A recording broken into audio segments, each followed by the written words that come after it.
Hello, my glorious people. As promised, here is 8.3, day 2 of multiplying and dividing our rational expressions. So for our first example that we're doing today, one of two actually, we have 7n plus 63 as my first polynomial. We call this a binomial because I have two terms, all over my n plus 2. And we're going to multiply this by the fraction of n plus 2 all over 49n squared.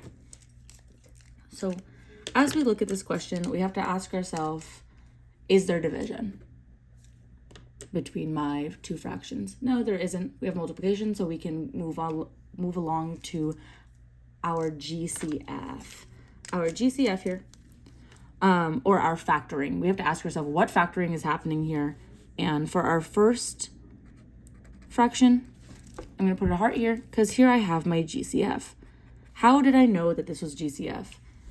I know it because 1, it's a binomial, and 2, there's no subtraction happening between my binomial, and there's no squared. So there's no way that this could possibly be a difference of squares, and it definitely can't be a x method because there's not 3 terms here with an exponent.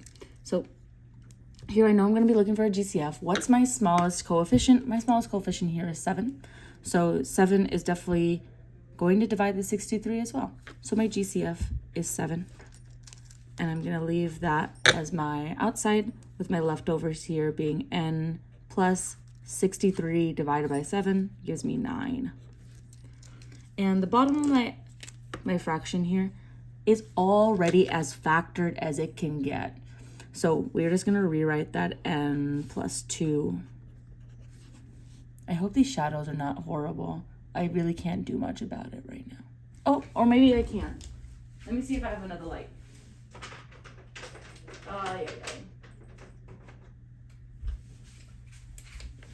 Okay, maybe this will help. Everybody cross your fingers. Okay. We're going to multiply this by our n plus 2 all over our 49n squared. Our 49n squared is a monomial, meaning there's only one term here. So we don't really got to break it out right now. So we can just leave that as 49n squared. Though we factored this n plus 9 is not going to cancel with anything.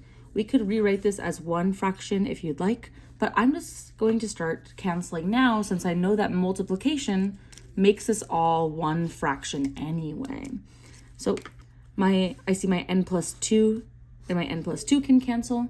As a reminder, this plus sign complicates it, and I cannot just take away the n's by themselves because my n plus 2 is a factor even though we don't see parentheses around it.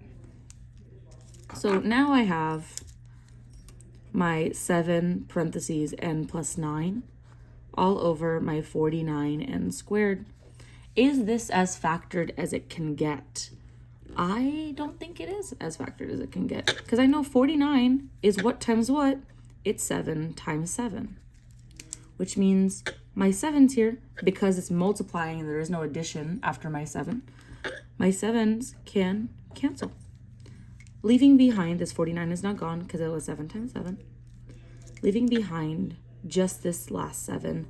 These n's here cannot cancel because, again, this n plus 9 is keeping it together as a singular factor.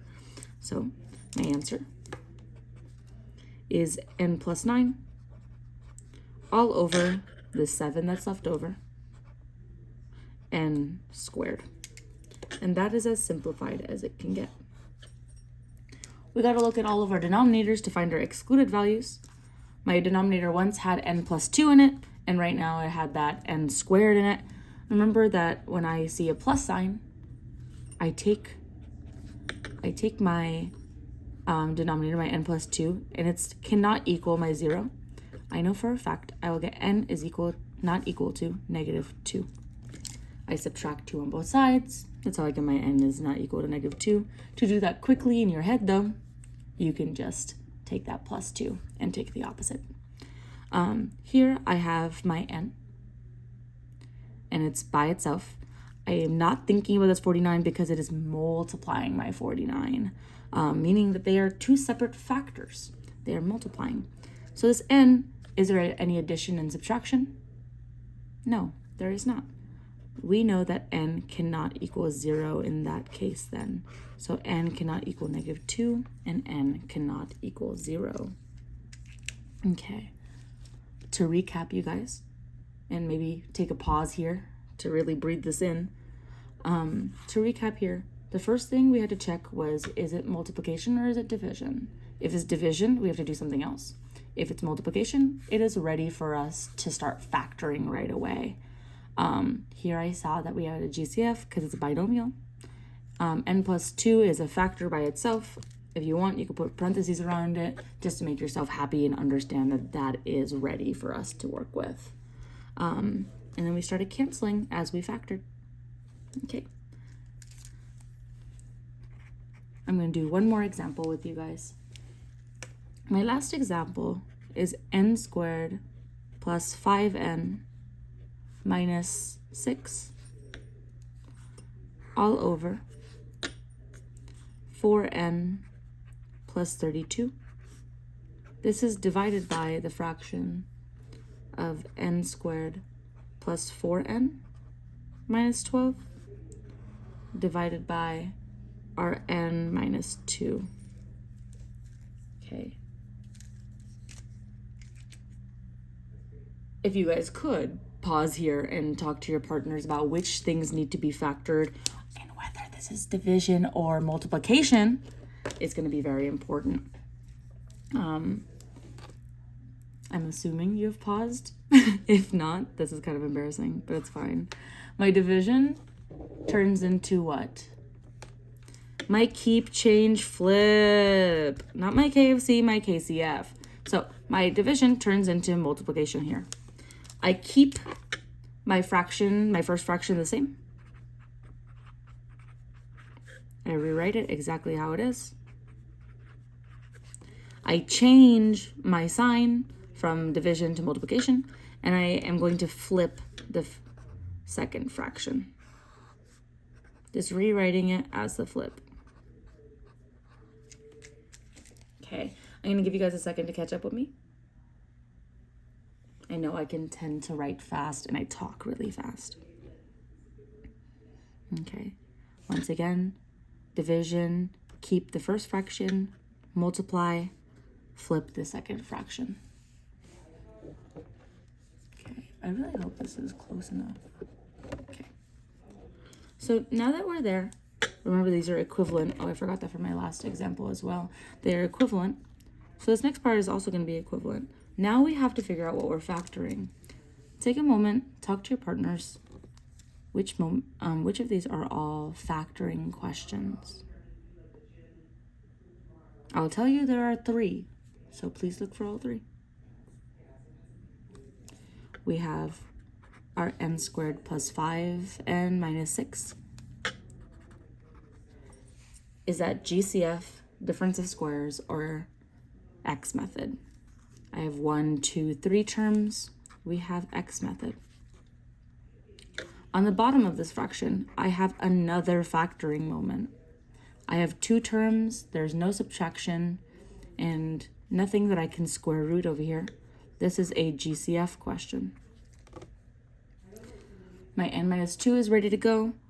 My bottom of my second fraction is a X method question. Now that we've worked with our X method quite a lot, it is no longer the star of our show, meaning that your X method is just going to be scratch work. You can make it as tiny as you want.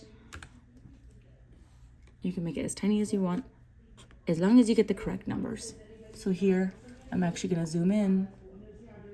I wonder if I can. There it is. I got -6 to go on top. I got my 5 from my B to go on the bottom. What times what equals 6, -6, and also adds to +5. You could think of 2 times 3. You can think of 5 times 1. 6 times 1 here.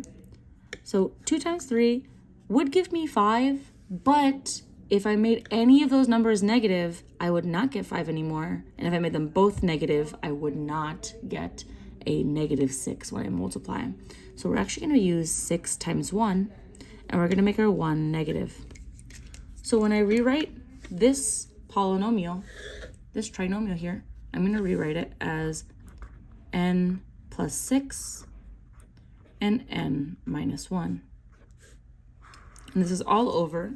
And now we're going to do the GCF for the bottom one. So we're ready.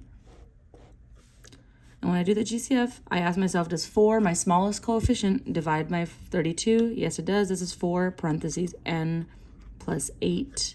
32 divided by 4 gives me that 8. So I can rewrite the bottom as 4 parentheses n plus 8. I'm going to zoom out just a little bit. Okay. This is still multiplying to my second fraction. My fraction on the top, nothing to change. Ready to go. And on the bottom, again, let's do a tiny x method. I got negative 12 on top. I got my 4 on the bottom. If you can, tune me out here and do it yourself. See what happens. What times what is 12, but it also gives me 4. Let's make a little list here so we can remember what we think of. I know 1 times 12. I know 6 times 2. And I know 3 times 4. Which of these pairs, oh, and maybe you can't see it, which of these pairs gets me 4? I know 1 and 12 cannot get me 4 when I add them or subtract them. I know 3 and 4 can't give me 4 whether I add or subtract them. Here I'm just working with that 6 and 2 then. 6 minus 2 gives me 4, so 6 and negative 2 work here. I rechange this, n plus 6 and n minus 2. Now that everything is factored, yes, it's finally all factored. I swear it's almost over. Now that it's all factored, I can start making my cancellations. Here I see n minus 2 and n minus 2. I can cancel them.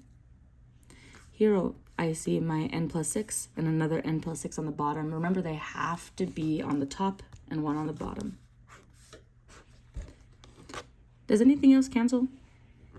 No. So I'm left with my n minus 1 on top, all over 4 parentheses n plus 8. And I swear, it's almost over. Just gotta get my excluded values. We go back a step. We look for everything that could have been in my denominator with my n, and I am going to get all of my exclusions here. I have 3 exclusions because I have 3 n's doing some work. So I have n plus 8 doing some work. I got n cannot equal the opposite, negative 8. I got n plus 6 doing some work. I got n cannot equal the opposite, negative 6.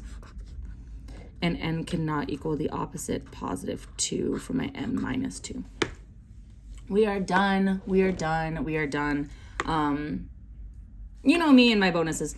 You should try my x squared minus 16 to get you in the groove of difference of squares. And if you don't remember this question, check on last work to see your difference of squares work. And I want you to try it. And if you do try it, send me an email with your answer, and maybe I'll give you an extra credit question. Or extra credit point. That's what I meant. Anyway, I'll talk to you later. Have a great day. Bye, guys.